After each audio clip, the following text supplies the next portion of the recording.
Alors on va passer maintenant aux bisectrices. On va apprendre à tracer une bisectrice. Prenons une figure. Alors j'ai pris ici deux demi-droites. Et puis on va tracer donc la bisectrice de l'angle CAB. Donc la définition d'une bisectrice, c'est une droite qui va passer par le point A et qui va couper l'angle CAB en deux parties égales. Donc sur une droite qui sera à peu près comme ça, et on aura l'angle ici qui sera égal à l'angle qui sera donc formé par cette droite et la bisectrice. Ça doit couper l'angle CAB en deux parties égales. Alors comment le faire à la règle au compas? Donc pour ça, il y a une petite astuce de construction. Donc on va pointer en A et on va prendre un certain écartement. Voilà, je vais prendre pas trop grand mais pas trop petit non plus. Bien, alors on pointe en A et on écarte d'une certaine valeur. Et je vais commencer par faire une première coche ici. Après, je vais prendre mon compas. Alors, je ne change pas l'écartement. Jusqu'à la fin de la construction, je ne vais pas changer l'écartement. Je vais pointer là où je viens de cocher. Et puis, je vais tracer une autre coche ici à l'intérieur. En fait, je vais tracer en fait un point. Il va y avoir deux coches pour permettre de former un point. Et en fait, la droite A jusqu'à ce point, ce sera ma bisectrice. Voilà, donc je répète, hein, je prends un écartement, je pointe en A, je coche ici, je repointe ici et je coche au milieu, là, enfin à l'intérieur, pardon. Je recommence, je pointe en A et je fais une coche ici sur la droite AC.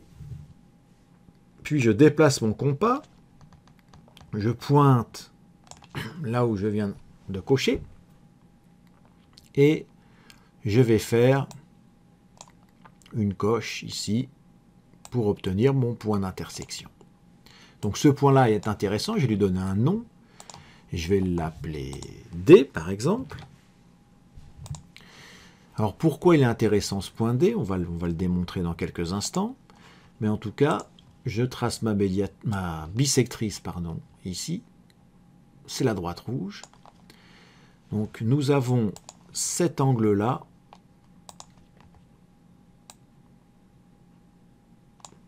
qui est le même que cet angle-là. Donc on va donner un codage de figure. Voilà. C'est le résultat de notre droite rouge, c'était pour obtenir ces deux angles égaux. Alors pourquoi ça fonctionne? Pourquoi cette figure, elle marche? Pourquoi la droite rouge, ainsi tracée, est-elle bien la bisectrice?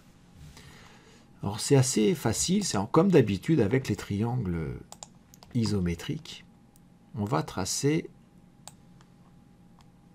un premier triangle. Alors j'ai besoin de nommer des points A, B, C, D. Je vais l'appeler E.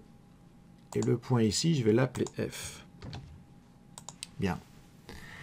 Donc j'ai tracé le segment ED. Je vais tracer aussi le segment FD.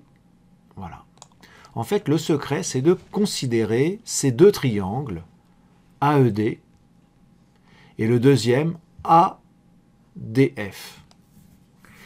Alors, ces deux triangles, ils ont quand même quelque chose en commun, ils ont quand même le segment AD en commun. Donc ça, c'est pratique. Et de par notre construction, AE est égal à ED, qui est égal à FD, qui est égal à AF, par construction. Je vous rappelle qu'on a écarté, on a pris un écartement, certes, arbitraire du compas, mais on l'a gardé jusqu'au bout. Donc en fait, on sait, par construction, que cette longueur est la même que celle-ci, qui est la même que celle-ci, qui est la même que celle-ci. Donc le triangle AED et ADF, eh bien, ils ont les trois longueurs en commun. Ils sont donc isométriques. S'ils sont isométriques, les trois angles de l'un se retrouvent chez l'autre, en particulier cet angle-là qu'on retrouve ici.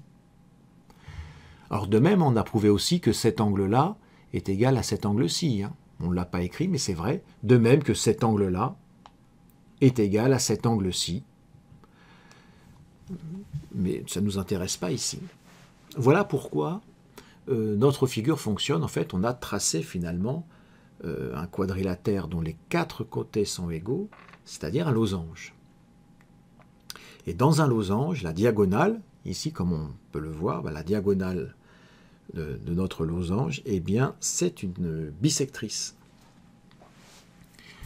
Voilà pour la construction de la bisectrice. Alors il y a une propriété pour les bisectrices qui est assez importante.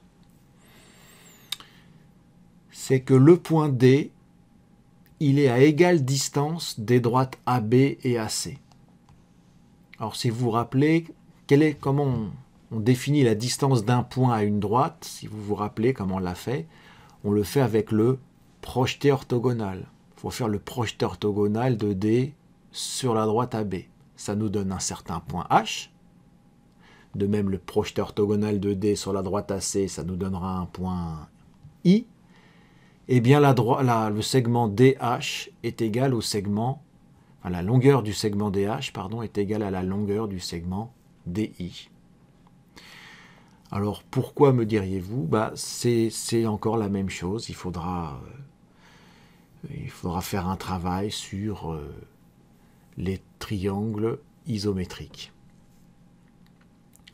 Eh bien, je vous laisserai le faire. C'est un bon exercice de démontrer que, déjà de tracer le projeté orthogonal ici de D sur la droite AB, qu'on va appeler H, le tracé du projeté orthogonal de D sur la droite AC, j'ai dit AB tout à l'heure, hein, oui.